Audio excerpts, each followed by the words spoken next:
Subtitles won't catch it.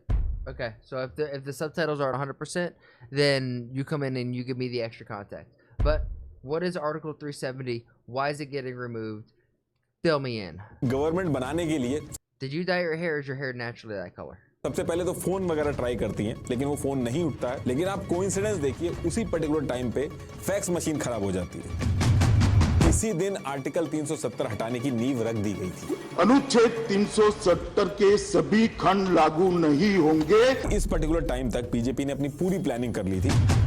Advisory जारी की जाती है कि डिवोटीज यात्रा बीच में ही रोक दें और जो कश्मीर वैली है उसको छोड़ के वहां से बाहर चले जाएं। यानी कि इसकी वजह से आर्टिकल 370 को हटाना बहुत ही टेढ़ी खीर हो गई थी। नेहरू जी आर्मी भेजने के बहुत खिलाफ थे, लेकिन सरदार वल्लभ भाई पटेल जबरदस्ती आर्मी भेज देते हैं। जब पाकिस्तान को इतना पीछे कर दिया था, थोड़ा और पीछे कर देना चाहिए था। बीच में यूएन में जाने की क्या जरूरत थी कि एक देश में दो विधान, दो निशान, दो प्रधान नहीं चलेंगे। Wow, that was जब भी Jammu and Kashmir crazy info. Article 370, which came into existence in October of 1949, gave Kashmir its autonomy in the matters of internal administration. Kashmir is where the Himalayan mountains are at, correct? Permitting it makes it regulation to all matters except for foreign affairs, finance, defense, and communications. Subtitles all right? की बात होती है तो article 370 So in short, Jammu and Kashmir had so many conflicts related to the border militant attacks and stone pelting and genocides of pandits, a caste. 20 और 35 है, इनकी बात जरूर होती है और आप सबको already Yeah, that's what I'm saying. No, Kashmir only has part of the Himalayas, but yeah, but that's where like I would go snowboarding if it when this channel gets to 100K and I can get my ass over to India. That's where I'm gonna go snowboarding is in Kashmir, correct?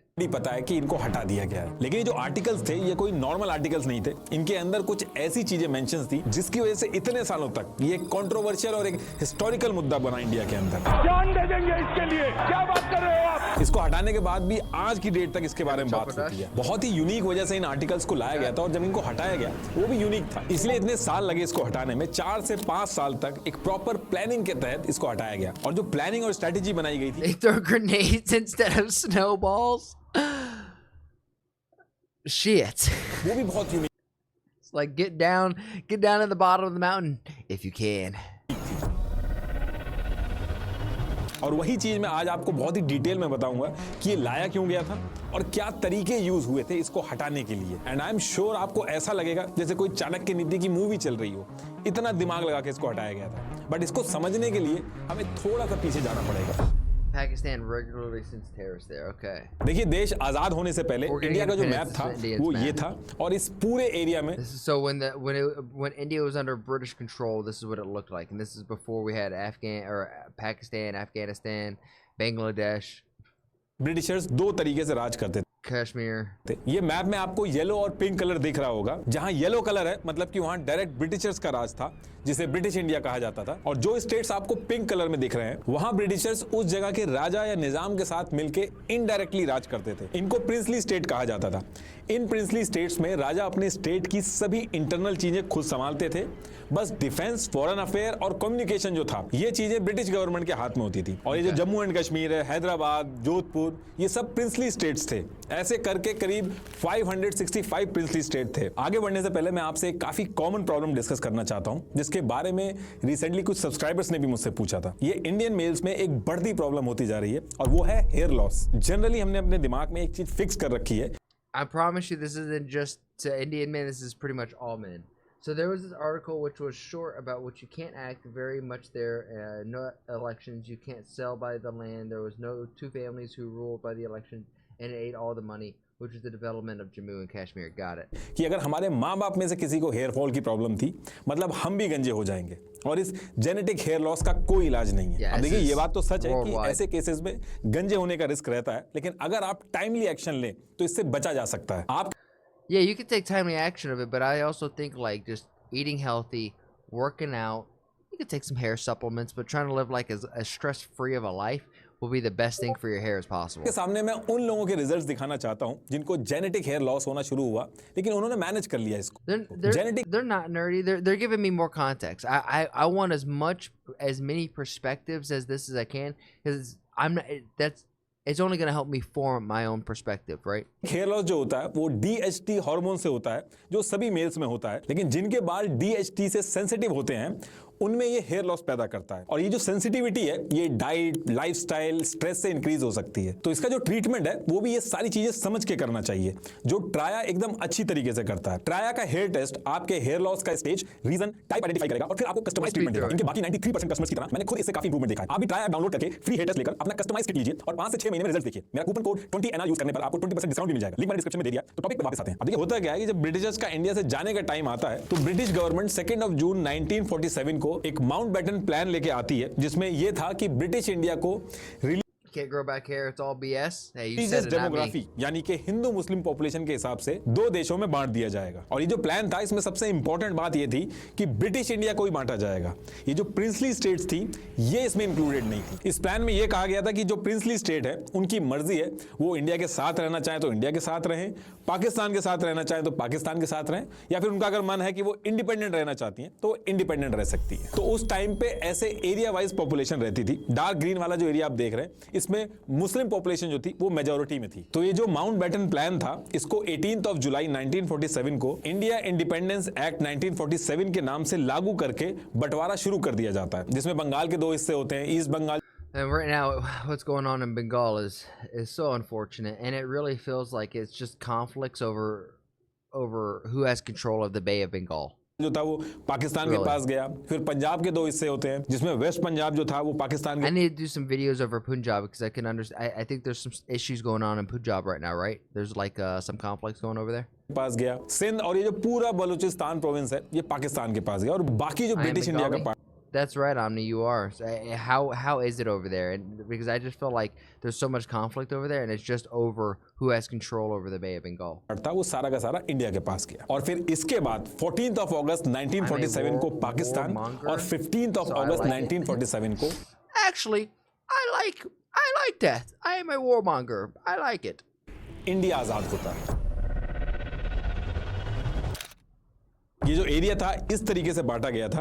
ये जो खाली part आपको दिख रहा है ये सारे princely state थे, छोटे छोटे प्रिंसली स्टेट थे यहाँ पे। अब ये जो प्रिंसली स्टेट थे इनको इंडिया की तरफ से सरदार वल्लभ भाई पटेल और पाकिस्तान की तरफ से जिन्ना अपने अपने खेमे में जोड़ने के लिए ट्राई करना स्टार्ट करते हैं। पाकिस्तान के पास ये सारे प्रिंसली स्टेट्स आ जाते हैं और बाकी जितने बचते हैं वो इंडिया के पास आ जाते हैं। अब ये सारी चीजें जितनी आसानी से मैं बता रहा हूँ कि ये ऐसे डिवाइड हो गए थे, इतनी आसानी से नहीं हुए थे। कुछ को लालच देके, कुछ को डंडे के जोर पे, बहुत ही मुश्किलों से इन प्रिंसली स्टेट्स को साथ में जोड़ा गया था। तो जब भी इन प्रिंसली स्टेट को जोड़ा जाता था तो ये जो इंस्ट्रूमेंट ऑफ एक्सेशन डॉक्यूमेंट है। I know this is not about the video, but you're just saying thanks to Omni for giving instant news or insightly news of wars in India, like in the like our public Discord.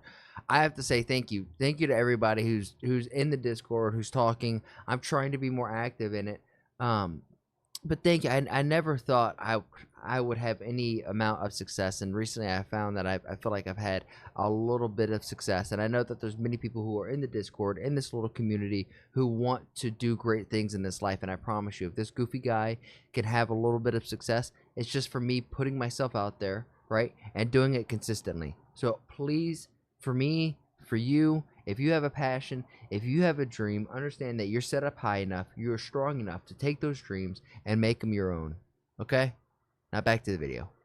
ये sign कराया जाता था। इस document में mainly वही same चीजें थी जो ब्रिटिशर्स के साथ जो अरेंजमेंट था, सेम वही अरेंजमेंट इस डॉक्यूमेंट के अंदर भी लिखा गया था। डिफेंस, फॉरेन अफेयर और कम्युनिकेशन, इनको छोड़ के जो बाकी इंटरनल मैटर हैं वो राजा खुद देखेगा। बाकी फिर टाइम के साथ आगे चल के इनसे मर्जर एग्रीमेंट भी साइन करा लिया गया था, जिसमें इनकी जो रियासतें थी वो पूरी तरीके से इंडिया के साथ जुड़ गई थी। अब देखिए जितने भी प्रिंसली स्टेट थे, छोटे बड़े जितने भी थे, सबका Ooga booga. I appreciate the follow. Matter solve हो गया था, लेकिन 3 जगह पे आके बात फंस गई थी, और वो 3 जगह थी जम्मू एंड कश्मीर, जूनागढ़ और हैदराबाद। और रीजन इसके पीछे ये था कि जूनागढ़ और हैदराबाद में राजा मुस्लिम था, लेकिन इनके स्टेट के अंदर जो मेजॉरिटी थी वो हिंदू जनता थी। ऐसे ही जम्मू एंड कश्मीर में राजा हिंदू था, लेकिन जो पॉपुलेशन थी उनमें मेजॉरिटी जो थी वो मुस्लिम्स की थी। और इन तीनों प्रिंसली स्टेट्स को Let's unite Bengal. India already has the western part of Bengal where I'm from, so let's merge Bangladesh too. I mean, that's from that situation specifically, it just seems like Bangladesh is a kid who's acting a little unruly, and the parents are like, hey, come back inside now. I think India may have to, like, hey, Modi's gonna have to pull a Trump to like Canada and be like, hey, look, you're gonna you may be the 51st part or the 51st state, but don't worry, we'll let you govern. अपनी तरफ करने के लिए पाकिस्तान और India में बहुत ज्यादा बहस चालू हो गई थी। जूनागढ़ का जो नवाब था महाबत खान रसूल खान जी, इन्होंने क्या किया था, इन्होंने अपने स्टेट के अंदर जो दीवान रखा था वो शाह नवाज भुट्टो, इसको बनाया था। इसका जूनागढ़ से कुछ लेना देना नहीं था, ये कराची से था। तो जूनागढ़ के राजा के साथ साथ ये जो दीवान था इसका झुकाव भी पाकिस्तान की तरफ था। और फिर 15 अगस्त 1947 को जब जूनागढ़ की पाकिस्तान और इंडिया से जुड़ने की बात चल रही थी, तो जूनागढ़ के निजाम और राजा ने कहा कि वो पाकिस्तान के साथ जाके मिलेंगे, और इन्होंने 15 सितंबर 1947 को पाकिस्तान के साथ इंस्ट्रूमेंट ऑफ एक्सेशन साइन कर दिया। और इसी पर्टिकुलर टाइम पे जम्मू एंड कश्मीर और हैदराबाद, यहां भी इसी तरीके के डिस्कशन चल रहे थे। Well, in all honesty, Bobby, if they owe like 800 million for the electricity, they're putting out hate like information towards India, and India is the one who's supplying them the electricity, exports or whatnot. It's not a good look. वो भी अभी आगे बताऊंगा, पहले जूनागढ़ का मैं बता देता हूं आपको। अब जूनागढ़ के राजा ने जब इंस्ट्रूमेंट ऑफ एक्सेशन साइन वगैरह किया, तो सरदार वल्लभ भाई पटेल जो थे ये बहुत ज्यादा गुस्सा हो जाते हैं कि एक तरफ तुमने ये कह के पार्टीशन करवा दिया कि हिंदू और मुस्लिम साथ में नहीं रह सकते, और दूसरी तरफ जो हिंदू मेजोरिटी वाला स्टेट है उसको आप अपने में मिला रहे हो। वहीं जिन्ना का कहना था कि इस हिसाब से तो जम्मू एंड कश्मीर में मुस्लिम ज्यादा हैं, तो वो तो हमें मिलना चाहिए, इसलिए कश्मीर हमें दे दो। और फिर इधर से कहा जाता था कि इंडिया तो सेकुलर कंट्री है, यहाँ तो किसी भी रिलीजन के लोग रह सकते हैं। तो ये सारी बहस जब चल रही थी, तो इसी बीच क्या होता है कि जूनागढ़ के अंडर में 2 रियासतें थी, मंगरोल और बवरियावाद। तो इनके जो राजा थे वो इंडिया के साथ मिल गए और पेपर वगैरह भी साइन करने लगे। और इसके बाद इंडिया ने आर्मी भेज के जूनागढ़ को चारों तरफ से घेर लिया था। ऐसा इसलिए किया गया था ताकि जूनागढ़ का जो कनेक्शन है, किसी भी तरीके की सप्लाई वगैरह पाकिस्तान से ना आ पाए। अब ये सारी चीजें देख के निजाम जो था वो डर गया था, वो जूनागढ़ छोड़ के सीधे पाकिस्तान भाग जाता है। और फिर इसके बाद ये डिसाइड होता है कि जूनागढ़ का क्या होना है, इसका फैसला जूनागढ़ की जो जनता है वो करेगी। फिर 28 फरवरी 1948 को प्लेबिसाइड होता है और रिजल्ट में 99.95% वोट इंडिया के फेवर में आ जाता है, और इस तरीके से जूनागढ़ जो था वो इंडिया का पार्ट बन जाता है। ये स्टोरी जो जूनागढ़ की है ये अभी आपको इररिलेवेंट लग रही होगी, लेकिन अभी आगे जब मैं जम्मू एंड कश्मीर की बात करूंगा तब आपको थोड़ा सा इसका रिलेवेंस समझ में आएगा। और अब बात करते हैं हैदराबाद की। इसी टाइम पे हैदराबाद में भी इशू चल रहे थे, तीनों जो स्टेट है सेम टाइम पे इशू चल रहे थे। अब हैदराबाद में पॉपुलेशन हिंदू मेजोरिटी में थी, लेकिन निजाम मीर उस्मान अली खान का जो मन था वो ये था कि वो इंडिपेंडेंट रहे, और अगर मजबूरी में किसी कंट्री के साथ मिलना भी है तो पाकिस्तान से मिले। लेकिन हैदराबाद को अगर आप देखोगे तो वो इंडिया के बीचों बीच है, तो ये चीज पॉसिबल नहीं थी, और इंडिया के लिए भी बहुत बड़ा थ्रेट हो जाता कि बीच में ऐसे कोई जगह होती जो पाकिस्तान बनी हुई होती। तो इंडिया की तरफ से बैक टू बैक बातचीत स्टार्ट होना शुरू होती है और काफी pressure develop. I think the biggest thing going for the Bengal and Bangladesh thing is that they're literally right next to each other. It's not like what this guy is saying, Nitish is saying is like if this place is in the center of India and Pakistan was to own it, it's like those two places are like there's too much in between. होता है। तो निजाम क्या करता है कि वो 1 साल का टाइम मांगता है और स्टैंड स्टिल एग्रीमेंट जो होता है वो साइन कर लेता है। इसमें वो कहता है कि 1 साल तक वो जैसी सिचुएशन है वैसी रहेगी, और उसके 1 साल के बाद हम लोग डिसाइड करेंगे कि हैदराबाद और इंडिया का कैसा रिलेशन रहेगा। और इंडिया इस पर्टिकुलर टाइम में बड़ी आसानी से ये चीज मान जाता है, क्योंकि जम्मू एंड कश्मीर में भी इंडिया फंसा हुआ था, तो वो पहले वहां डील कर रहा था। लेकिन हैदराबाद का जो निजाम था उसने इस 1 साल के अंदर पहले तो पाकिस्तान के साथ मिलकर स्ट्रेटेजी बनाना स्टार्ट किया, मतलब कई सारी डिस्कशन स्टार्ट कर दी उससे, और एक पर्सनल आर्मी भी बना ली इस पर्टिकुलर टाइम पे, जिसको रजाकार बोला जाता था। ये आर्मी हैदराबाद से बॉर्डर क्रॉस करके इंडिया में भी चली जाती थी और काफी मारपीट मचाती थी। हैदराबाद के कुछ नॉन मुस्लिम लोग जो थे उनको भी मारती थी। ये जो रजाकार आर्मी थी, इनका मानना था। I'm sorry guys, but every time I see this, it seems like Muslims are really the ones who are oppressing a lot. Like I understand with going back in India and Indian history, America and India could both dab each other up and be like, yo, British Empire super sucks, right? We could both agree on that. But it seems like Muslims have come in and even within their own country have just oppressed and tortured and done so much harm. I don't get it.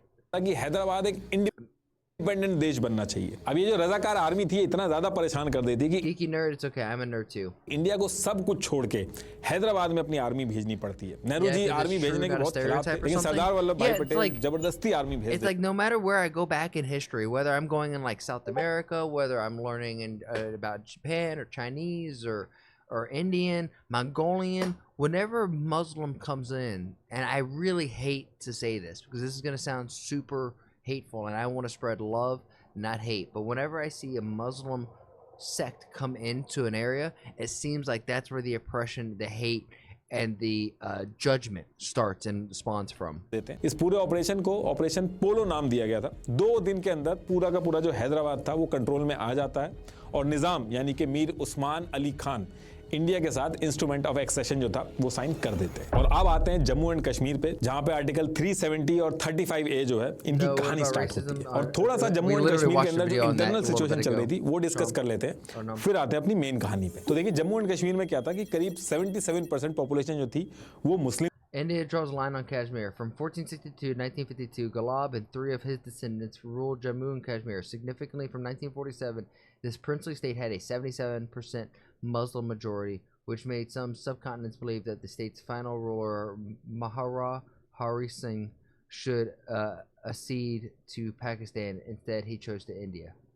थी। और Jammu and Kashmir में क्या था कि time to time जो राजा है उन्होंने कहीं ना कहीं अपनी जनता के बीच में भेदभाव रखा। जब मुस्लिम राजा आया तो उसने हिंदुओं को दबा के रखा और जब हिंदू राजा आए तो उन्होंने मुस्लिमों को दबा के रखा। तो जम्मू एंड कश्मीर में जो राजा हरि सिंह थे उनके ऊपर भी ऐसे आरोप लगते थे कि वो हिंदुओं को फेवर करते हैं। एक state subject law 19 Bangladesh is begging for rice imports from India. Yeah, they're also begging for electricity and hoping for their fingers crossed and their toes crossed that India doesn't cut off the electricity. 1927 बनाया था Raja Hari Singh. And then, like, look at what's going on in Kuwait as well. जिसमें allegation थे इनके ऊपर कि ये हिंदुओं को गवर्नमेंट जॉब में प्रायोरिटी देते हैं। तो इन सारी चीजों को लेके जम्मू कश्मीर के अंदर जो मुस्लिम्स थे वो प्रोटेस्ट वगैरह टाइम टू टाइम करते रहते थे। और सबसे बड़ा जो प्रोटेस्ट हुआ था वो ईयर 1931 में हुआ था। और इसी टाइम पे एक आदमी था शेख अब्दुल्ला वहां पे, जो अभी फारूक अब्दुल्ला उनके फादर, तो ये राजा के खिलाफ आवाज उठाना शुरू कर देते हैं कि राजा को हटाओ और डेमोक्रेसी लेके आओ। तो इस पर्टिकुलर टाइम पे ये चल रहा था कि इंडिया के अंदर ब्रिटिशर्स से नेहरू जी जो थे वो लड़ाई कर रहे थे और सेम टाइम पे शेख अब्दुल्ला जो था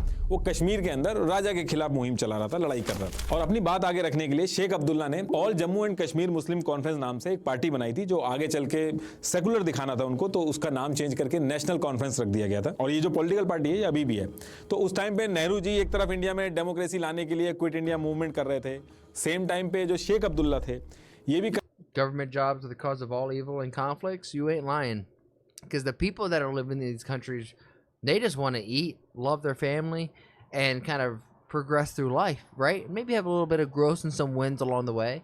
They don't care about sending guns and shit over somewhere else and taking over someone else's land. Kashmir के अंदर क्विट कश्मीर मूवमेंट चला रहे थे। और इन्हीं सब वजह से जवाहरलाल नेहरू और शेख अब्दुल्ला में बहुत ही अच्छी दोस्ती भी हो गई थी। और ऐसा भी कहा जाता है कि शेख अब्दुल्ला ने नेहरू जी को कॉन्फिडेंस दिया था कि उनके हाथ में जब पावर या पोजीशन आएगी तो वो इंडिया को ही सपोर्ट करेंगे अगर मिलने की बात आई तो। अब ये सारी चीजें जो हो रही थी राजा हरि सिंह को भी पता थी, इसलिए राजा को ना तो शेख अब्दुल्ला पसंद था ना ही जवाहरलाल नेहरू। और पाकिस्तान के जो जिन्ना थे वो भी राजा को नहीं पसंद थे। और ऐसा इसलिए था क्योंकि राजा को पता था कि ये जो शेख अब्दुल्ला और जवाहरलाल नेहरू हैं ये किसी ना किसी तरीके से आगे चल के कोशिश करेंगे डेमोक्रेसी लाने की या राजशाहत जो है उसको हटाने की। और वही पाकिस्तान में राजा को ये डर था कि अगर आगे चल के कभी मिलना पड़ गया पाकिस्तान से तो वो राजा हिंदू है उसको हटा के फेंक देंगे। और इंडिया के साथ मिलेंगे तो नेहरू और शेख अब्दुल्ला जो है वो डेमोक्रेसी की बात करेंगे, तो वहां जो राजा है वहां पे उसकी गद्दी खतरे में आएगी। तो कुल मिलाकर राजा को अपनी गद्दी बहुत प्यारी थी, इसलिए उसने कहा कि उसको इंडिपेंडेंट रहना है, उसको किसी से नहीं मिलना है। तो इसीलिए जब इंडिया और पाकिस्तान आजाद हुए तो राजा ने कहा कि ना तो उसको इंडिया से मिलना है ना पाकिस्तान से मिलना है, वो कोई इंस्ट्रूमेंट ऑफ एक्सेशन जो है उसको साइन नहीं करेगा।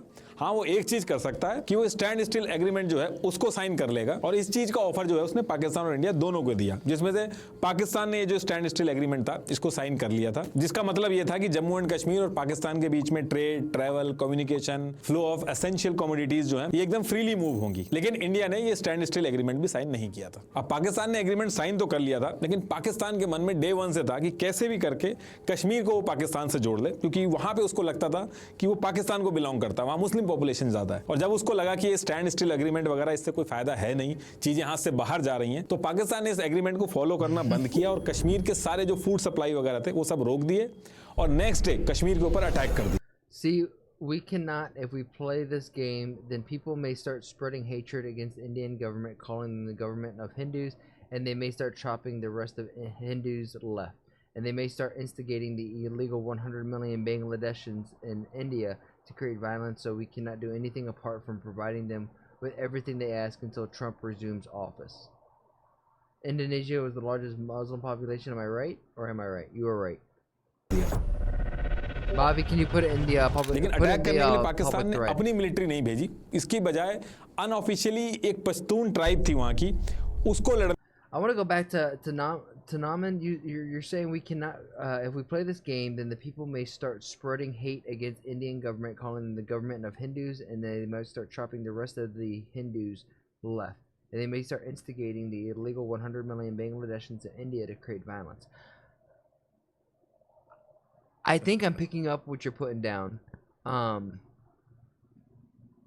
And I think there's a lot of chaos. There's a lot of uncertainty until this time, until the inauguration day where Trump becomes president. There's a lot of chaos and uncertainty in the world, and it's making me very nervous. Harash Thakar, you want me to say your name? Harash Qatar. Shit, we can't retract messages here? Nope. Deep geopolitics. Oh yeah. करने के लिए भेजा ताकि पाकिस्तान के ऊपर blame ना आए। पाकिस्तान ने इस Geeky, साइड don't से you अटैक dare करना say it's स्टार्ट किया boring. और You're कुछ the ही one दिनों who में said it's पाकिस्तान के interesting. लड़ाके यहाँ तक यानी कि श्रीनगर के बहुत करीब पहुंच गए थे और कश्मीर के अंदर I पहुंच need के the जो लड़ाके थे context. इन्होंने बहुत ज्यादा मारकाट मचाई, क्या हिंदू क्या मुस्लिम किसी को नहीं छोड़ा। अब इसके बाद ये लोग राजा हरि सिंह के एरिया में भी एंटर करने वाले थे और राजा को समझ में आ गया था कि अब जम्मू एंड कश्मीर भी जाएगा हाथ से और उसकी जान भी खतरे में है, तो तुरंत वो इंडिया की तरफ मुंह करता है और इंडिया से मदद मांगता है। अब इंडिया का कहना था कि जम्मू एंड कश्मीर ने इंस्ट्रूमेंट ऑफ एक्सेशन तो साइन किया नहीं है, जम्मू एंड कश्मीर अभी इंडिया का पार्ट तो बना नहीं है, तो हम मदद नहीं कर सकते। तो राजा हरि सिंह ने 26 अक्टूबर 1947 को इंस्ट्रूमेंट ऑफ एक्सेशन साइन किया और जम्मू एंड कश्मीर इंडिया का पार्ट बन गया। अब कश्मीर का डिफेंस, एक्सटर्नल अफेयर और कम्युनिकेशन इंडिया की जिम्मेदारी हो जाती है। इसके साथ साथ नेहरू जी ने राजा हरि सिंह से यह भी डिमांड की थी शेख अब्दुल्ला, जिसको जेल में बंद किया गया, उसको भी निकाल दें और शेख अब्दुल्ला को पीएम बनाने के लिए भी नेहरू जी ने राजा को कन्विंस कर लिया था। जवाहरलाल नेहरू पूरी तरीके से कॉन्फिडेंस में थे कि जम्मू एंड कश्मीर के इंडिया से मर्जर की जब बात आएगी तो शेख अब्दुल्ला इंडिया के साथ खड़ा रहेगा। तो ये सारी चीजें सेट होने के बाद अगले दिन 27 अक्टूबर 1947 को इंडिया की सिख बटालियन कश्मीर में एयर ड्रॉप की जाती है और ये जो पाकिस्तान के लड़ाके आए हुए थे, इन्होंने जो एरिया कैप्चर कर रखा था, इनको पीछे करना स्टार्ट करती है। अब ये लड़ाई इंडिया वर्सेस पाकिस्तान में बदल गई थी। अब 20 दिसंबर 1947 को इंडियन कैबिनेट डिस्कस करती है कि अगर ये मैटर यूएन में ले जाएंगे तो इंस्ट्रूमेंट ऑफ एक्सेशन जो है वो हमने साइन कर रखा है, इसलिए यूएन पाकिस्तान को कश्मीर से बाहर निकालने के ऑर्डर देगा। और रही बात In 1947, I don't think that was Modi though sitting at the table. Jammu and Kashmir को बाद में Not इंडिया से UN, मिलाने what की, was it? तो उसको लेके नेहरू जी कन्विंस थे कि फैसला इंडिया के हक में जाएगा। और अगर प्लेबेसाइड की भी नौबत आती है तो जम्मू और लद्दाख की जो पॉपुलेशन है वो इंडिया के फेवर में है और कश्मीर में मैटर अगर फंसेगा तो शेख अब्दुल्ला जो है वो इंडिया के फेवर में है, वो लोगों को कन्विंस कर लेगा इंडिया के साथ जुड़ने के लिए। तो ये सारी चीजें सोच के Bobby, I think 21 he April was teasing. I think he was just 1948 teasing. UN में पहुंचते हैं ये लोग, लेकिन उस टाइम पे यूएन के अंदर यूएसए का बहुत इन्फ्लुएंस था और यूएसए पाकिस्तान के फेवर में था उस पर्टिकुलर टाइम पे। और फिर इसके कुछ टाइम बाद यूएन का रेजोल्यूशन आता है जिसमें सबसे पहली चीज तो ये मेंशन थी कि जो जहां पे है वहीं पे वॉर को रोक दे और 1 जनवरी 1940 Do I know that the Chinese tested 2 so-called 6th-gen, 1 new aircraft carrier, and just yes I do, and let's talk about that after this video. Please don't let me forget. Please don't let me forget. 1949 को India Pakistan जहां पे थे वहीं पे रुक गए और उसी जगह को एलओसी लाइन ऑफ कंट्रोल बना दिया गया। दूसरी चीज यूएन ने कही कि जम्मू एंड कश्मीर में क्या होगा इसका फैसला जम्मू एंड कश्मीर की जनता करेगी। तो सबसे पहले तो पाकिस्तान जम्मू एंड कश्मीर से अपनी जितनी भी फोर्सेज हैं उनको बाहर निकालेगा, फिर इंडिया अपनी फोर्सेज को बाहर निकालेगी, उसके बाद जम्मू एंड कश्मीर में प्लेबेसाइड होगा जो कि जम्मू एंड कश्मीर का एडमिनिस्ट्रेशन करवाएगा, फिर डिसाइड होगा कि जम्मू एंड कश्मीर किस देश में जाके मिलेगा। अब इस पर्टिकुलर चीज के लिए नेहरू जी को बहुत ज्यादा क्रिटिसाइज किया जाता है कि राजा हरि सिंह एक ऐसी सिचुएशन में फंसे हुए थे जहां उनके जीने मरने की बात थी, तो आप उस पर्टिकुलर टाइम पे जो चाहते वो साइन करा सकते थे, मर्जर एग्रीमेंट वगैरह कोई भी शर्त वगैरह हो आप उस पर्टिकुलर टाइम पे मनवा सकते थे। और दूसरी चीज, जब पाकिस्तान को इतना पीछे कर दिया था, थोड़ा और पीछे कर देना चाहिए था, बीच में यूएन में जाने की क्या जरूरत थी। लेकिन नेहरू जी के सपोर्ट में जो लोग रहते हैं उनका ये मानना है कि अगर मिलिट्री के दम पे कश्मीर को ले लिया जाता तो वो एक टेम्परेरी सोल्यूशन होता। दूसरी दिक्कत इसमें यह आती कि पाकिस्तान का जो क्लेम था जूनागढ़ और हैदराबाद में कि दोनों स्टेट के राजा पाकिस्तान के साथ जुड़ना चाहते थे, जूनागढ़ में तो इंस्ट्रूमेंट ऑफ एक्सेशन भी साइन हो गया था, सेम वही जम्मू एंड कश्मीर वाली सिचुएशन थी, तो वहां पे ये जो क्लेम था पाकिस्तान का वो बहुत स्ट्रांग हो जाता है इंटरनेशनल प्लेटफॉर्म पे। तो इसलिए नेहरू जी प्लेबेसाइड करा के जम्मू एंड कश्मीर को लेना चाहते थे। और दूसरी चीज, नेहरू जी को शेख अब्दुल्ला पे बहुत कॉन्फिडेंस था, जो आगे चल के शेख अब्दुल्ला ने उस कॉन्फिडेंस को तोड़ा भी। तो देखिए अब यूएन का रेजोल्यूशन आ चुका था, यूएन के हिसाब से पाकिस्तान को पीछे हटना था, फिर प्लेबेसाइड होना था, तो ये सारी चीजें यूएन ने मेंशन कर दी थी। लेकिन जब पाकिस्तान था वो तो पीछे हटा नहीं, और प्लेबेसाइड की जो बात थी वो तो जब तक पीछे हटेगा नहीं तब तक होगी कैसे। तो उस पर्टिकुलर टाइम पे ये डिस्कशन स्टार्ट हो गया कि जब तक ये होता नहीं है तब तक जम्मू एंड कश्मीर चलेगा कैसे? इंडिया और जम्मू एंड कश्मीर के जो एडमिनिस्ट्रेटिव रिलेशन है ये क्या होंगे उस टाइम पे? तो इसको लेके मल्टीपल डिस्कशन स्टार्ट हो गए थे इंडिया और जम्मू एंड कश्मीर के बीच में। तो तब तक के लिए टेम्परेरी प्रोविजन कुछ बना लेते हैं ताकि जम्मू एंड कश्मीर की प्रोग्रेस आगे होती रहे, इंडिया और जम्मू कश्मीर के रिलेशन जो है वो आगे बढ़ते रहे। और जब ये सारी बातें चल रही थी तो इसी पर्टिकुलर टाइम पे इंडिया भी आजाद हुआ था, इंडिया का भी कॉन्स्टिट्यूशन बन रहा था। और इसमें मैं एक चीज आपको बता दूं कि जो कॉन्स्टिट्यूशन होता है वो कोई एक आदमी बैठ के नहीं बनाता है, कॉन्स्टिट्यूशन को कई सारे लोग मिलकर बनाते हैं, इनमें माइनॉरिटी भी होते हैं, हर पार्टी के लोग इन्वॉल्व होते हैं। इसको कॉन्स्टिट्यूएंट असेंबली बोला जाता है। इसका काम होता है कॉन्स्टिट्यूशन को बनाना। तो इंडिया की जो कॉन्स्टिट्यूएंट असेंबली थी उसमें 299 मेंबर थे और डॉक्टर भीमराव अंबेडकर जी जो थे वो उसको हेड कर रहे थे। और इंडिया की जो कॉन्स्टिट्यूएंट असेंबली थी उसमें जम्मू एंड कश्मीर के भी लोगों को ऐड कर लिया गया था ताकि जम्मू एंड कश्मीर और इंडिया साथ में मिलकर चीजों को आगे It's not that I'm bored, guys. I'm just trying to take it all in. It's a lot.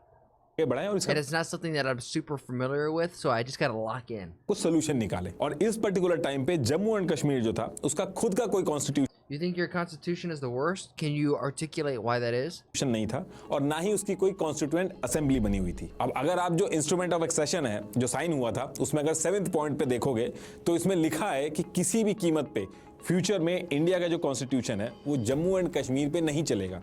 बस फॉरेन अफेयर, डिफेंस और कम्युनिकेशन जो है इसके मैटर पे कॉन्स्टिट्यूशन बनाया जा सकता है, वो भी कंसल्टेशन के साथ। तो इस बात का सॉल्यूशन निकालने के लिए ये डिस्कशन स्टार्ट हो गए थे कि जो पॉइंट मेंशन है इंस्ट्रूमेंट ऑफ एक्सेशन में इनकी भी वैल्यू रहे और इंडिया के कॉन्स्टिट्यूशन के जो कुछ प्रोविजंस हैं वो भी जम्मू कश्मीर में लागू हो जाए। और इस चीज का सॉल्यूशन गोपाल स्वामी अयंगर ने निकाला। इन्होंने एक टेम्परेरी और It's borrowed from the Soviets, UK, US, and Canada. Copy and paste, complete mixture. Oh, yikes. So they went to ChatGPT and said, hey, we recently got our independence. Can you give us a new constitution that merged all of the other independent countries together so that we can have our own constitution? Thank you. That's what they did? Special provision article 370 introduce किया और इसको इस तरीके से बनाया गया कि Jammu and Kashmir की autonomy It's a better constitution than North Korea. You ain't wrong. भी बनी रहे और इंडिया के कॉन्स्टिट्यूशन के कुछ प्रोविजन जो हैं वो भी जम्मू एंड कश्मीर में इंटीग्रेट हो जाए। Assure Kashmiri people, the people of Jammu and Kashmir, that if they will be staying a part of India under certain conditions, and Article 370 guarantees those conditions. So no power on this earth can take away, Article 370 from, the people of J&K state. तो अब question ये है कि ये जो article 370 है इसमें था क्या? तो देखिए पहली चीज आर्टिकल 370 में ये थी कि इंडियन कॉन्स्टिट्यूशन के सिर्फ 2 ही आर्टिकल जम्मू एंड कश्मीर पे लागू होंगे, एक article He 1 said, this bitch. और दूसरा आर्टिकल 370। इसके अलावा कोई और आर्टिकल जो है इंडियन कॉन्स्टिट्यूशन का जम्मू एंड कश्मीर पे लागू नहीं होगा।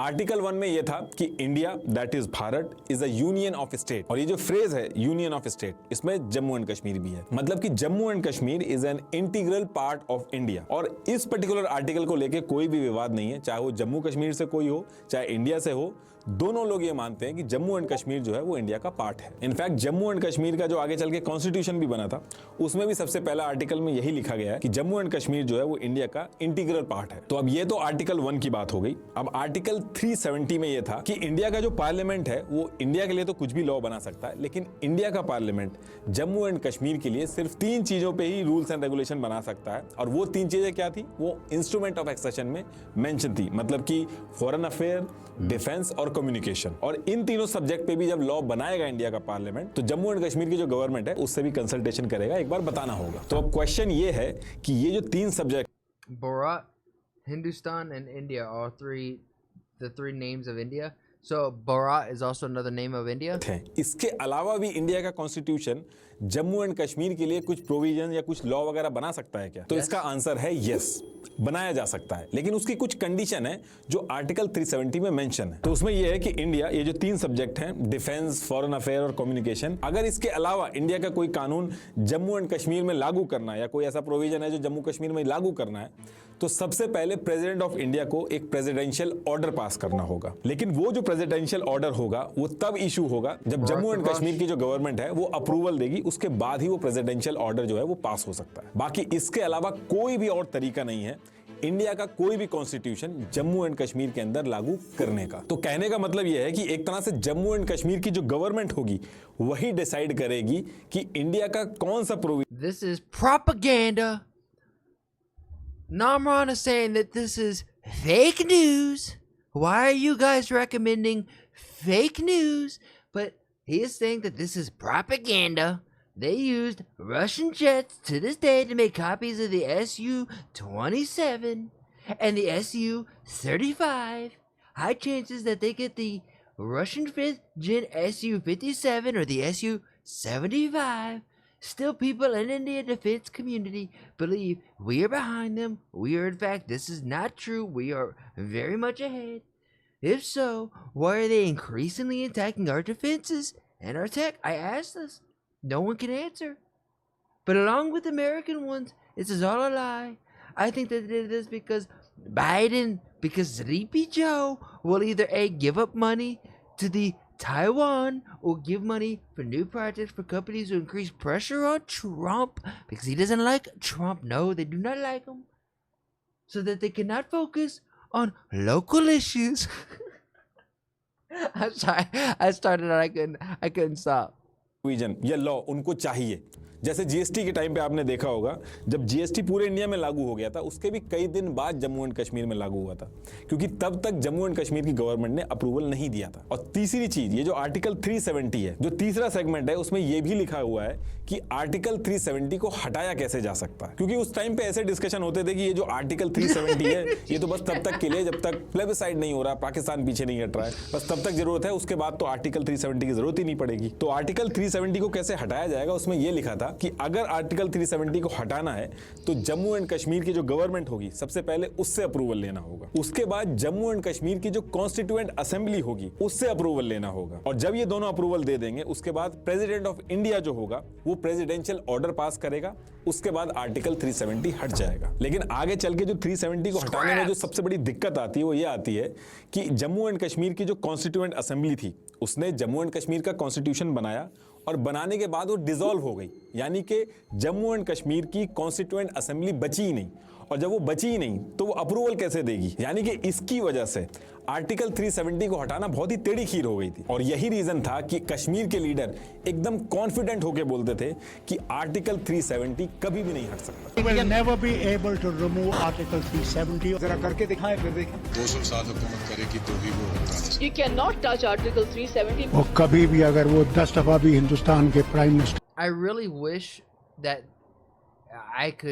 they could explain this in to a kindergartner what exactly Article 370 is, because to me it seems like this is in America where this Article 370 has a lot of things within it, a lot of bad and some maybe good.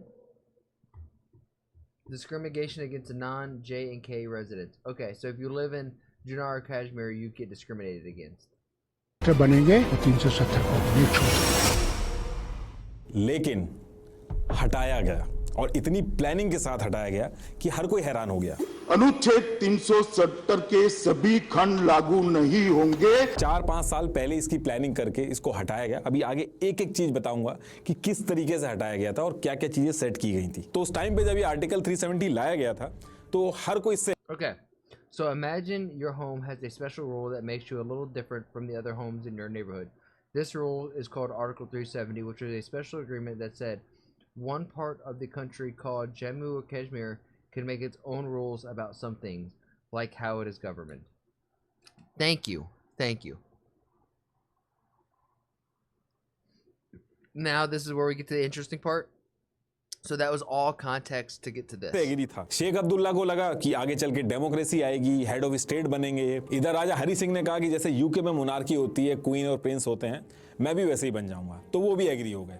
तो इस तरीके से हर कोई agree था article 370 आने से। और क्योंकि सबकी अंडरस्टैंडिंग थी कि प्लेबिसाइड होगा, पाकिस्तान पीछे जाएगा, तब तक के लिए है, तो ये तो टेम्परेरी है। तो इसी रीजन की वजह से आर्टिकल 370 को इंडियन कॉन्स्टिट्यूशन के पार्ट 21 में ऐड किया गया। इंडिया का जो कॉन्स्टिट्यूशन है उसमें पार्ट 21 में जितने भी टेम्परेरी प्रोविजन होते हैं उनको ऐड किया जाता है। तो इसके बाद जम्मू एंड कश्मीर इंडिया का स्टेट बन के काम करना स्टार्ट करते हैं। अब इसके बाद ईयर 1951 में जम्मू एंड कश्मीर के कॉन्स्टिट्यूशन बनाने की बात होती है और इसकी वजह से आर्टिकल 370 को हटा। Yo, Jay, you kind of snuck in here. What's up? Good morning, my friend. Or good night. Good evening. No, you're in Michigan. What's up? Good morning. आने का Good जो afternoon. ऑप्शन था वो भी खत्म हो जाता है। तो अब इस पर्टिकुलर टाइम पे आर्टिकल 370 जो था वो आ चुका था।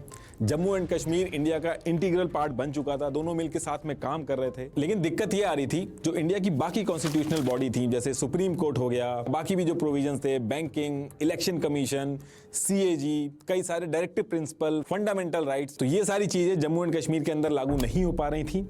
और इंडिया चाहता था कि उसका स्टेट जो है जम्मू एंड कश्मीर, उसके अंदर ये सारे प्रोविजन जो हैं वो ऐड हों। तो इन सारी चीजों को लेके पंडित जवाहरलाल नेहरू शेख अब्दुल्ला से बात करना स्टार्ट करते हैं और मल्टीपल मीटिंग होती है नेहरू और शेख अब्दुल्ला के बीच में, और दिल्ली के अंदर होती है, तो इसको दिल्ली एग्रीमेंट भी बोला जाता है। तो इन सब चीजों को लेके जब नेहरू जी ने नेगोशिएशन स्टार्ट किया, तो इधर से शेख अब्दुल्ला ने भी अपनी बातें रखना स्टार्ट की।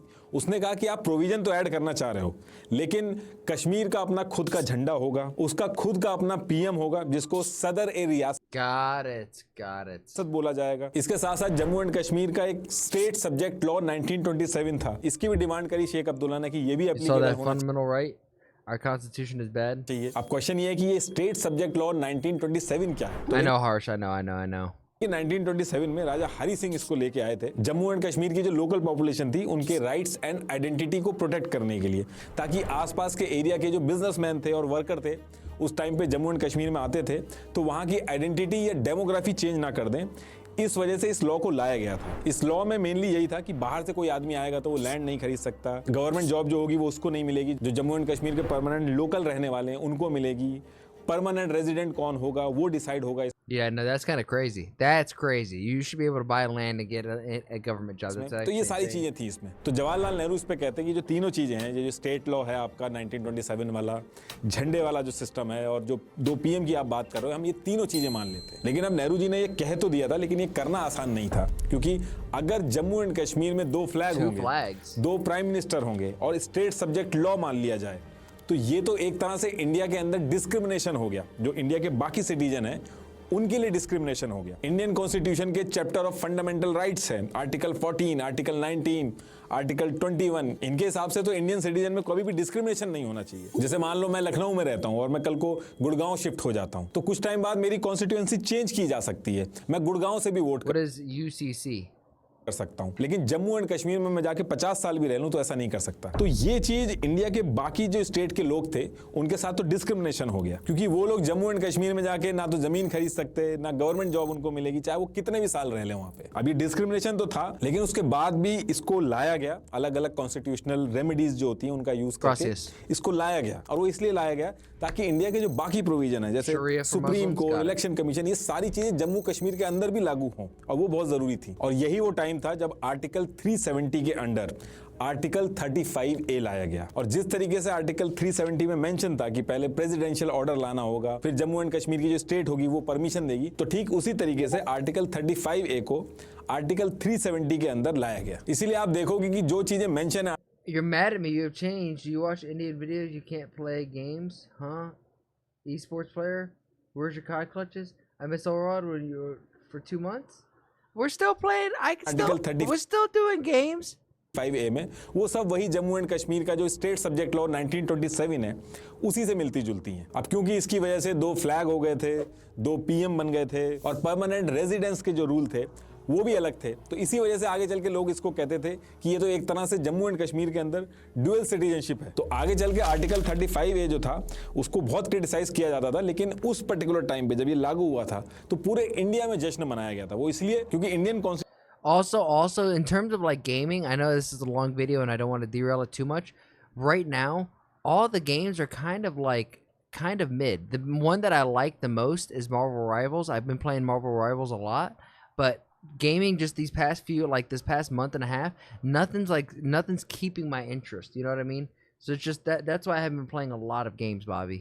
कॉन्स्टिट्यूशन के मेजॉरिटी ऑफ प्रोविजन जो थे वो इंप्लीमेंट हो गए। I've also been blessed to receive a lot of cool friends, a cool community like you guys.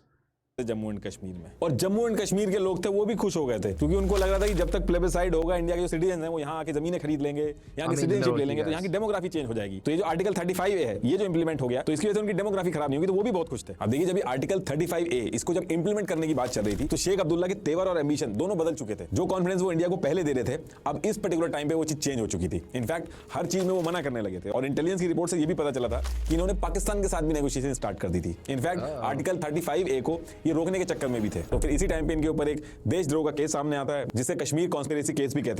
Yeah, you never want to be, your name never wants to be involved with cases of treason and treachery. You kind of want to stay away from that one.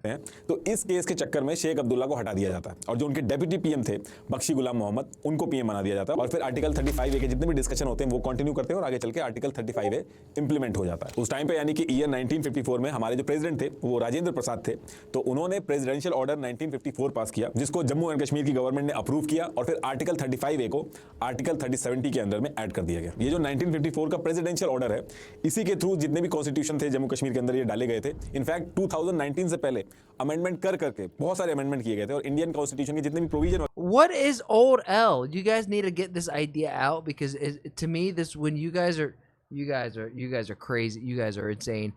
When you guys say old L, you guys need to take that image and throw it into the trash can, because that just tells me you put me in a box. You motherfuckers, you said this is Elliot. He can only fit in this, and the moment he comes out of this, he's changed. Nah. वगैरह थे, जैसे कि banking, finance, CAG, election commission वगैरह, हर चीज इसी 1954 presidential order में amendment करके डाले गए थे। जैसे जो पीएम की पोस्ट थी जम्मू एंड कश्मीर के अंदर, इसी प्रेसिडेंशियल ऑर्डर 1954 को अमेंड करके उसको चेंज करके सीएम कर दिया गया था। पीएम की जगह आप सीएम होने लगे थे। तो ये जो प्रेसिडेंशियल ऑर्डर 1954 है, ये बहुत ही इंपॉर्टेंट था। 97 आइटम्स जो इंडियन कॉन्स्टिट्यूशन की यूनियन लिस्ट में मेंशन थे, उसमें से 94 आइटम जम्मू एंड कश्मीर में ऐड किए गए इसी प्रेसिडेंशियल ऑर्डर को अमेंड करके। इसलिए आप देखोगे जब बहस वगैरह भी होती है जो इंडिया के अगेंस्ट में रहते हैं, These guys woke up and started smoking all my drugs. तो वो कहते हैं कि दिल्ली एग्रीमेंट और प्रेसिडेंशियल ऑर्डर 1954 से पहले की बात करो, उसके बाद की बात मत करो। तो ऐसे ही धीरे धीरे करके सारी चीजें की गई। आगे चल के इंडिया के अंदर राजशाही जो थी उसको खत्म किया गया।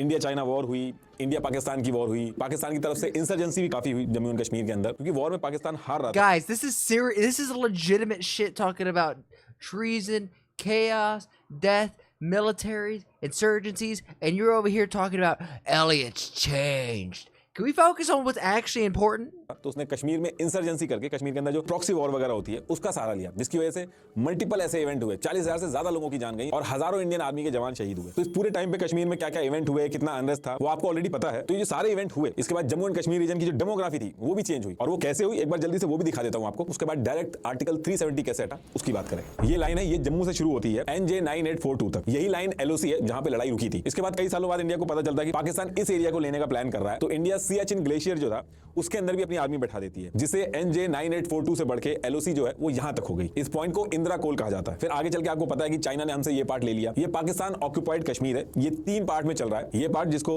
सक्शाम वैली बोलते हैं, तो ये पार्ट तो पाकिस्तान ने चाइना को दे दिया है। बाकी जो एरिया है उसको पाकिस्तान ने 2 पार्ट में डिवाइड कर दिया। एक गिलगिट बाल्टिस्तान जिसको पाकिस्तान खुद चला रहा है, और दूसरा ये मीरपुर मुजफ्फराबाद वाला एरिया जिसको पाकिस्तान आजाद कश्मीर के नाम से बुलाता है। इसको पाकिस्तान एक इंडिपेंडेंट स्टेट कहता है। यहाँ पे इन्होंने एक अलग से प्रेसिडेंट, PM ये सब अपॉइंट कर दिए, हालांकि चलाता इसको पाकिस्तान ही है। और अब बात करते हैं कि जो आर्टिकल 370 है ये हटा कैसे। तो देखिए होता क्या है कि सेम टाइम पे बीजेपी जो पॉलिटिकल पार्टी है वो बहुत तेजी से ऊपर आ रही थी, और बीजेपी के जो नेता थे वो आर्टिकल 370 और नेहरू जी ने जिस तरीके से इस पूरी सिचुएशन को डील किया था इससे बहुत गुस्सा थी। इनफैक्ट बीजेपी ने आगे चल के अपने मैनिफेस्टो में भी डाल रखा था कि हमारी सरकार बनेगी तो हम आर्टिकल 370 को हटा देंगे।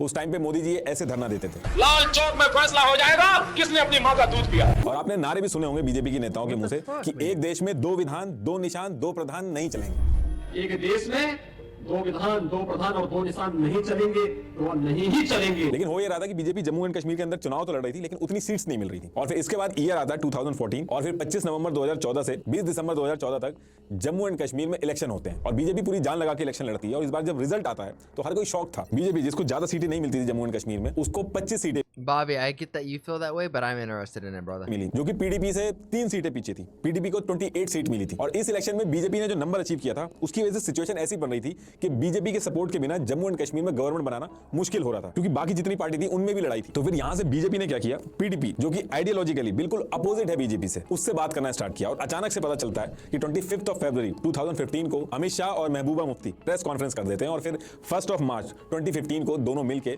जम्मू एंड कश्मीर में सरकार बना लेते हैं। ये पहली बार था जब बीजेपी ने PDP का सपोर्ट किया था। और ये जो डेट है 1 मार्च 2015, ऐसा माना जाता है कि इसी दिन आर्टिकल 370 हटाने की नींव रख दी गई थी। जो डिमांड थी PDP की, बीजेपी ने सारी की सारी मान ली थी। मुफ्ती मोहम्मद सईद को सीएम बनाना था, बीजेपी मान गई और बीजेपी के निर्मल कुमार सिंह जो थे उनको डेप्यूटी सीएम बना दिया गया था। और बीजेपी इसमें कोई इंटरफेरेंस नहीं करती है, वो चुपचाप मान जाती है। अब इसके 1-2 साल तक ये लोग सरकार चलाते हैं, उसके बाद डेट आती है 19 जून 2018 और ऐसा माना जाता है कि इस पर्टिकुलर टाइम तक बीजेपी ने अपनी पूरी प्लानिंग कर ली थी। हालांकि ये एक अजम्पशन है, इसका कोई प्रूफ नहीं है, लेकिन ऐसा कहा जाता है। तो अब होता क्या है कि 19 जून 2018 को अचानक से बीजेपी ने सपोर्ट वापस ले लिया पीडीपी से। तो अब सपोर्ट वापस ले लिया तो इसका क्या मतलब हुआ? तो इसका मतलब ये हुआ कि टेक्निकली उस पर्टिकुलर टाइम पे जम्मू एंड कश्मीर में कोई भी गवर्नमेंट नहीं बची थी। और जम्मू एंड कश्मीर के कॉन्स्टिट्यूशन के आर्टिकल 92 के हिसाब से जब ऐसी सिचुएशन होगी, मतलब कि जम्मू एंड कश्मीर में गवर्नमेंट का ब्रेकडाउन होगा या कोई कॉन्स्टिट्यूशनल ब्रेकडाउन होगा, तो डायरेक्ट प्रेसिडेंट रूल नहीं लगेगा। उसकी बजाय शुरू के जो 6 मंथ होंगे उसमें जम्मू एंड कश्मीर का जो गवर्नर होगा वो चलाएगा जम्मू एंड कश्मीर को। अब इसके बाद क्या होता है कि 23 अगस्त 2018 को सत्यपाल मलिक को गवर्नर बना के जम्मू एंड कश्मीर के अंदर भेजा जाता है। और ऐसा कहा जाता है कि इस पर्टिकुलर टाइम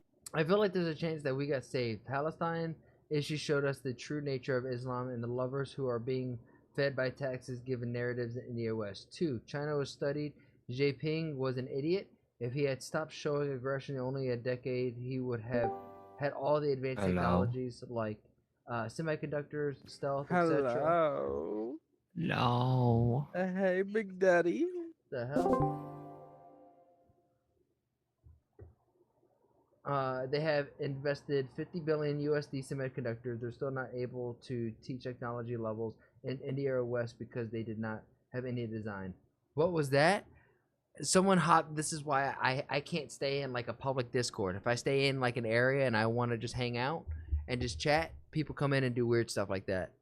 पे इनके ऊपर जो इंडियन गवर्नमेंट थी उनको बहुत confidence Gay couple, nothing much. Yeah, sorry guys, my community. We have a breakfast club, and Scotty and Logie are, you know, they're an eccentric couple. कि बहुत सही से उस चीज को हैंडल करेंगे। सत्यपाल मलिक 2012 में ये बीजेपी के नेशनल वाइस प्रेसिडेंट भी बन चुके थे, तो इनके ऊपर बीजेपी को कॉन्फिडेंस बहुत था। तो इसके बाद जम्मू एंड कश्मीर में सिचुएशन ये थी कि गवर्नमेंट कोई थी नहीं और गवर्नर जो था वो ये सारी चीजें डील कर रहा था। लेकिन सत्यपाल मलिक जी के जम्मू एंड कश्मीर के अंदर आके गवर्नर बन जाने से काम पूरा नहीं होना था। असली गेम शुरू होना था 6 महीने बाद, जब प्रेसिडेंट रूल लगेगा। और सब लोग उसी का वेट कर रहे थे कि 6 महीने पूरे हों और प्रेसिडेंट रूल लगे जम्मू एंड कश्मीर के अंदर। अब ये जो 6 महीने बचे थे, इस बीच में अगर गवर्नमेंट बन जाती तो दिक्कत आती आर्टिकल 370 को हटाने में। देखिए अभी थोड़ा सा वेट करिएगा, ये जो सारी चीजें मैं बता Nerdy or Namron, whenever you see Harsh, just understand he's a troll. That's why we love him. ये अभी सेंस करेंगी, ये सारी चीजें जाके एक ही जगह मिलेंगी। तो ये जो 6 Thakar, he's a troll. महीने का टाइम था, He's a future comedian. इस पर्टिकुलर टाइम पे बीजेपी का बिल्कुल मन नहीं था गवर्नमेंट बनाने का, तो अपना चुपचाप बैठ जाती है। अब बीजेपी तो बैठ जाती है, लेकिन इसके बाद क्या होता है कि बाकी पार्टियां जो थी जैसे पीडीपी, कांग्रेस, नेशनल कांग्रेस, इन सब के डिस्कशन स्टार्ट हो जाते हैं और ये सब अपने डिफरेंसेस जो थे इनके उनको दूर करके 21 नवंबर 2018 को, यानी कि 6 महीने पूरे होने से जस्ट 1 महीना पहले ही कोशिश करते हैं गवर्नमेंट बनाने की और ये तीनों पार्टियां एक साथ आ जाती हैं। और ये जो तीनों I don't want to be rude too, but this is the part of the video that I'm actually the most interested in. I want to know from something happened on this planet in like 2016, 2018. Something happened. We had a crazy shift, and now it feels like we're coming back, at least over here in America. So I want to see what globally happened. तीनों पार्टियां थी, ये उस particular time पे clueless थी, ये सरकार बनाने में लगी थी, लेकिन इनको कुछ आइडिया नहीं था कि आगे होने क्या वाला है। तो इसके बाद 21 नवंबर 2018 को ये जो पार्टियां थी, ये गवर्नर यानी कि सत्यपाल मलिक को रीच करती हैं। महबूबा मुफ्ती गवर्नमेंट बनाने के लिए सबसे पहले तो फोन वगैरह ट्राई करती हैं, लेकिन वो फोन नहीं उठता है। उसके बाद वो फैक्स भेजती हैं गवर्नमेंट बनाने के लिए गवर्नर सत्यपाल मलिक को, लेकिन आप कोइंसिडेंस देखिए, उसी पर्टिकुलर टाइम पे फैक्स मशीन खराब हो जाती है। अब देखिए 21 नवंबर 2018 की जो डेट थी वो तो टल गई थी, लेकिन 6 महीने कंप्लीट होने में अभी टाइम था। 20 दिसंबर 2018 को 6 महीने कंप्लीट होने थे। तो इसी बीच गवर्नर सत्यपाल मलिक जो थे वो सेंट्रल गवर्नमेंट को रिकमेंडेशन भेजते हैं कि जिस तरीके के हालात है जम्मू एंड कश्मीर के अंदर और जिस तरीके से पार्टियों में मारामारी मची हुई है, तो यहाँ पे हॉर्स ट्रेडिंग यानी कि एमएलए वगैरह जो है उनको खरीदने की या फिर पैसे देके अपनी तरफ करने की, ये सारी चीजें होने के बहुत ज्यादा चांसेस है। तो ऐसी सिचुएशन में गवर्नमेंट फॉर्म करना सही नहीं रहेगा और ये जो रिकमेंडेशन थी ये एक्सेप्ट हो जाती है। अब इसके बाद डेट आती है 20 दिसंबर 2018। इस दिन 6 महीने पूरे होते हैं और जम्मू एंड कश्मीर के कॉन्स्टिट्यूशन के हिसाब से जो प्रेसिडेंट रूल है वो लग जाता है। अब जब भी प्रेसिडेंट रूल लगता है तो प्रेसिडेंट खुद आके स्टेट को नहीं चलाते हैं, वो एक नोटिफिकेशन जारी करते हैं जिसमें सारी चीजें मेंशन होती हैं कि उनके बिहाफ पे स्टेट को कौन चलाएगा और कैसे चलाएगा। उस नोटिफिकेशन में सारी चीजें मेंशन होती हैं। तो सेम चीज जम्मू एंड कश्मीर के केस में भी होती है। 20 दिसंबर 2018 को 6 महीने पूरे होते हैं और 19 दिसंबर 2018 को प्रेसिडेंट एक नोटिफिकेशन जारी करते हैं। ये है वो नोटिफिकेशन। इसके सेकंड पेज के फर्स्ट पार्ट को देखिए, इसमें मेंशन है कि जो गवर्नर है वही प्रेसिडेंट के बिहाफ पे जम्मू एंड कश्मीर को चलाएगा, जो कि सत्यपाल मलिक है। अब आप कहोगे कि ये जो 6 महीने थे इसका क्यों वेट हो रहा था? इस पर्टिकुलर टाइम पे भी तो गवर्नर सत्यपाल मलिक ही थे और वही जम्मू एंड कश्मीर को चला रहे थे। तो देखिए प्रेसिडेंट रूल लगने से पहले गवर्नर के हाथ में ज्यादा पावर नहीं थी, लेकिन 6 महीने कंप्लीट होने के बाद जब प्रेसिडेंट रूल लगा तो गवर्नर के हाथ में बहुत सारी पावर आ गई। इस प्रेसिडेंट रूल लगने और प्रेसिडेंट का जो नोटिफिकेशन आया था इसकी वजह से जो गवर्नर था Jammu and Kashmir, It just reminded me of Star Wars. All I could think of was Anakin, do it. Strike me down. का यानी कि सत्यपाल मलिक Unlimited power. उनके पास इतनी पावर आ गई थी जितनी एक देश के प्राइम मिनिस्टर के पास होती है। सिंपल भाषा में बस इतना समझ लीजिए कि जम्मू एंड कश्मीर के जो गवर्नर थे सत्यपाल मलिक, वो जम्मू एंड कश्मीर के पीएम की तरह एक्ट करने लगे थे। अब आते हैं दूसरी बात पे। अब इसी नोटिफिकेशन में फर्स्ट पेज के खा सेक्शन में देखिए, इसमें यह है कि देखिए जम्मू एंड कश्मीर में गवर्नमेंट है नहीं, विधानसभा जो है वो भंग हो रखी है। तो विधानसभा का जो काम है वो किसी ना किसी को तो करना होगा ना, तो करेगा कौन? तो इस प्रेसिडेंट नोटिफिकेशन का जो खास सेक्शन है, तो इसमें ये चीज बताई गई है क्योंकि विधानसभा भंग हो गई है तो उसकी जगह पे इंडिया का जो पार्लियामेंट है उसके बिहाफ पे एक्ट करेगा। अब आपको समझ में आ गया होगा कि 6 महीने का वेट क्यों हो रहा था, और ये जो प्रेसिडेंट रूल आने के बाद जो नोटिफिकेशन आया था ये कितना इंपॉर्टेंट हुआ। इससे हुआ ये कि जम्मू एंड कश्मीर की जो पोजीशन थी वो इंडियन गवर्नमेंट की तरफ से भेजे गए गवर्नर सत्यपाल मलिक उनकी हो गई, और जम्मू एंड कश्मीर की जो पूरी लेजिस्लेटिव असेंबली है वो इंडिया की पार्लियामेंट हो गई। अब आगे चल के अगर जम्मू एंड कश्मीर के अंदर कोई चीज लानी है तो उसके अप्रूवल में जो दिक्कत आती थी वो खत्म हो गई इस एक नोटिफिकेशन से। मतलब कि महबूबा मुफ्ती और उमर अब्दुल्ला वगैरह इनकी जो पार्टियां थी इनके हाथ से पावर शिफ्ट होकर सेंट्रल गवर्नमेंट के हाथ में पहुंच गई थी। अब इतना काम करने के बाद जम्मू एंड कश्मीर की जो सिक्योरिटी थी उसके ऊपर ध्यान दिया गया, क्योंकि कई सारी दिक्कतें खड़ी हो सकती थी। सेपरेटिस्ट मूवमेंट जो होता है वो खड़ा हो सकता था, पाकिस्तान की तरफ से रिटेलिएशन आ सकता था। तो इस चीज को लेके ऐसा कहा जाता है कि Ajit Doval, lieutenant general KJS Dhillon और जनरल बिपिन रावत और इनके साथ मिलकर अमित शाह ने मीटिंग करी थी। एक meeting lieutenant general KJS Dhillon के घर पे भी हुई थी। अब देखिए ये जो पर्टिकुलर चीज मैं बता रहा हूं इसका कोई प्रूफ नहीं है, लेकिन कुछ लोगों ने मीटिंग की टाइमिंग वगैरह ट्रैक करके और कुछ बुक लिखी गई हैं, उनको जब मिलाया गया तो ऐसा लग रहा है कि ये लोग थे जो इन्वॉल्व थे सिक्योरिटी को हैंडल करने के लिए। इसके बाद इसमें एक दो चीजें और बताई गई कि 1000 से ज्यादा जो सैटेलाइट फोन थे वो हाई रैंक ऑफिसर जो थे उनको दिए गए। उनको अलाउ नहीं था कि नॉर्मल फोन से वो लोग बात। Hold on, nope. I need to go back and see that. से ज्यादा जो सैटेलाइट फोन थे वो high rank. The police and the army were told to come up with satellite phones that they had in their stocks, and more than 2,000 of those were designated to be distributed among troops and civilian officials for use after their crucial declaration, with more than 45,000 additional troops deployed in the valley. Holy hell! Officer जो थे उनको दिए गए, उनको allow नहीं था कि normal phone से वो लोग बात करें। और 20 C-17 ट्रांसपोर्ट कैरियर जो थे इनको रेडी किया गया 45,000 पैरामिलिट्री को जल्दी से जल्दी जम्मू एंड कश्मीर के अंदर डिप्लॉय करने के लिए। और 5 अगस्त 2019 की जो डेट थी वो डिसाइड हुई थी आर्टिकल 370 को हटाने के लिए, और इसी के हिसाब से सारे अरेंजमेंट किए जा रहे थे सिक्योरिटी वगैरह को लेकर। लेकिन इसी बीच में अमरनाथ यात्रा जो थी वो भी थी। तो 2 अगस्त 2019 को एक एडवाइजरी जारी की जाती है कि डिवोटीज यात्रा बीच में ही रोक दें और जो कश्मीर वैली है उसको छोड़ के वहां से बाहर चले जाएं। अब यहां से लोगों को लगने लगा था कि शायद कुछ बड़ा होने वाला जम्मू एंड कश्मीर के अंदर। फिर इसके 2 दिन बाद 4 अगस्त 2019 को जितने कश्मीर के लोकल लीडर थे इनको हाउस अरेस्ट नजरबंद कर दिया गया और मोबाइल भी ले लिए गए इनसे। और उसी दिन रात में धारा 144 भी लागू कर दी गई। और इसमें यह भी बताया गया कि 4 अगस्त की जो रात थी, आधी रात में ही पीएम मोदी जो थे वो एक सीक्रेट गाड़ी में प्रेसिडेंट हाउस पहुंचते हैं। और ऐसा माना जाता है कि 5 अगस्त 2019 को यानी कि नेक्स्ट डे मॉर्निंग में जो होना था उसके डिस्कशन के बारे में बात करने के लिए गए थे। अब इसके बाद वो दिन आ जाता है जिस दिन आर्टिकल 370 को हटाना था, यानी कि 5 अगस्त 2019 मॉर्निंग का टाइम था। और मॉर्निंग में ही इंडिया के जो प्रेसिडेंट हैं वो एक नोटिस इशू करते हैं। ये उस नोटिस की कॉपी है। अब देखिए क्वेश्चन ये है कि ये नोटिफिकेशन का मतलब क्या था और इसको इशू क्यों किया गया। तो देखिए शुरू में मैंने एक चीज बताई थी आपको, आर्टिकल 370 को हटाने के लिए एक प्रोसेस है जिसमें जम्मू एंड कश्मीर की जो गवर्नमेंट है और कॉन्स्टिट्यूएंट असेंबली से परमिशन लेनी होगी, तभी आर्टिकल 370 हट सकता है। अब कॉन्स्टिट्यूएंट असेंबली जो है जम्मू एंड कश्मीर की वो तो डिसॉल्व हो गई, वो तो है नहीं, तो फिर अप्रूवल कौन देगा। तो ये जो प्रेसिडेंट का नोटिफिकेशन आया था मॉर्निंग में, ये उसी चीज का सोल्यूशन था इसके अंदर। इस नोटिफिकेशन की पहली लाइन पढ़िए, हमने जम्मू एंड कश्मीर की गवर्नमेंट से परमिशन ले ली है, यानी कि सत्यपाल मलिक से परमिशन ले ली है। बाकी नीचे जो इसमें पूरा लिखा गया है इसमें सिंपल सा मतलब यह है कि आज से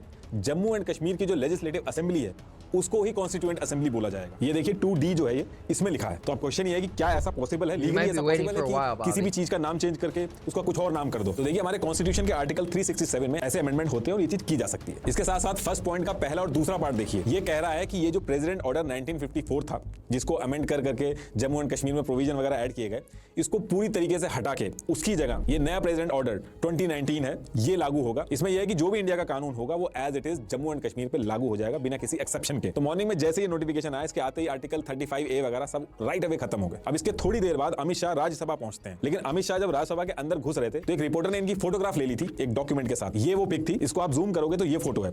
इसमें मेंशन है कि कौन कब क्या काम करेगा, और इससे ही समझ में आ गया था कि रात में पीएम मोदी प्रेसिडेंट से मिलने क्यों गए थे। और पूरे मीडिया में इस पिक की वजह से हल्ला हो गया था और लोगों को समझ में आ गया था कि आर्टिकल 370 हटाने की तैयारी चल रही है। तो इसके बाद अमित शाह जो थे उनकी एंट्री राज्यसभा के अंदर होती है और अब टाइम था आर्टिकल 370 का पूरी तरीके से हटने का। अब यहाँ पे अमित शाह जो थे वो रेजोल्यूशन रेजोल्यूशन लेके आए थे और उनका काम यह था कि इस रेजोल्यूशन को पास कराना, यानी कि अब वोटिंग होगी राज्यसभा और लोकसभा में, और अगर मेजोरिटी में वोटिंग आ जाती है तो ये जो रेजोल्यूशन है ये पास हो जाएगा। तो अब क्वेश्चन ये है कि इस रेजोल्यूशन के अंदर था क्या। तो देखिए ये उस रेजोल्यूशन की कॉपी है। तो इसमें यह था कि आर्टिकल 370 के जितने भी पार्ट हैं ये सारे के सारे खत्म होंगे। दूसरी चीज, इंडिया का constitution as it is Jammu and Kashmir पर लागू हो जाएगा बिना किसी एक्सेप्शन के। और इस रेजोल्यूशन को इस तरीके से बनाया गया था कि आगे चल के कोई और गवर्नमेंट भी आएगी तो उसको भी हटाने में दिक्कत आएगी। तो इसके बाद वोटिंग हुई लोकसभा और राज्यसभा दोनों जगह पे रेजोल्यूशन पास हो गया। और जैसे ये पास हुआ, प्रेसिडेंट ऑफ इंडिया ने इसको अप्रूव कर दिया। अब ये होते ही आर्टिकल 370 पूरी तरीके से जम्मू एंड कश्मीर से हट चुका था और अब Indian government Jammu and Kashmir में रूल बनाने के लिए उसको अप्रूवल नहीं लेना होगा। तो इस तरीके से आर्टिकल 370 को हटाया गया। लास्ट में एक बार Overall, from what I understand, it's probably a net positive thing, right? Getting rid of Article 370 just allowed for oppression and subjugation in those two areas. फिर से आपको बता दूं, ट्राया ऐप डाउनलोड करके अपना free Okay, now I did see this. I wasn't going to ignore it. You said, Elliot, I have a question for you. Do you believe in 9/11 truly happened the way it was described, i.e., Osama bin Laden, da da da da? No, I don't believe I don't believe what the mainstream narrative comes out and says that this is the truth. I don't think any government is going to come out on their mainstream media broadcasting and tell the people the unadulterated truth behind any of these tragic events, because most oftentimes they had something to do with it too, whether it be instigating it or making some type of agreement or maybe a little sabotage. Like, I don't know, but that's my 2 cents. If you're picking up what I'm putting down, then please like the video, subscribe, and if you really like it, then share it with some of your friends. My goal here is to spread a positive message while sprinkling my 2 cents on big topics like American, Indian, and world geopolitics, and even small stuff like Twitch drama and online debacles. And if you want to see it live, come join me over on Twitch. Twitch.tv/ActuallyElrod. That's where I'm going to do all my reactions, and after the reactions, that's where we get down a game. And if you're like, hey, I have a video that I want this dude to sprinkle his 2 cents on, then come over on my Discord and let me know and join the community there. And while we're at it, I have to say thank you to everybody who has made that Discord just so poppin'. I never thought I'd have a Discord that's so flowing. It's really cool to see. Shout out to you, Bobby, Omni, Demon, all of you who have been in there who are just super active. Logie, you're the man. Logie is the one who's like modding and helping run the server, so thank you, Logie. Lastly, I challenge you. I have a challenge for you. Make somebody laugh today. We all know there's enough hate and vitriol in the world. If energy is contagious like the flu, then let's spread and get everyone contagious with our positive energy, right? Not negative energy, because there's so much of that. And if we could just be a small little change in someone's day, then you never know. Maybe that's the thing that starts shifting this world to a happier, healthier, just better place. And with all of that said and done, thank you guys, and I'll see you on the next one.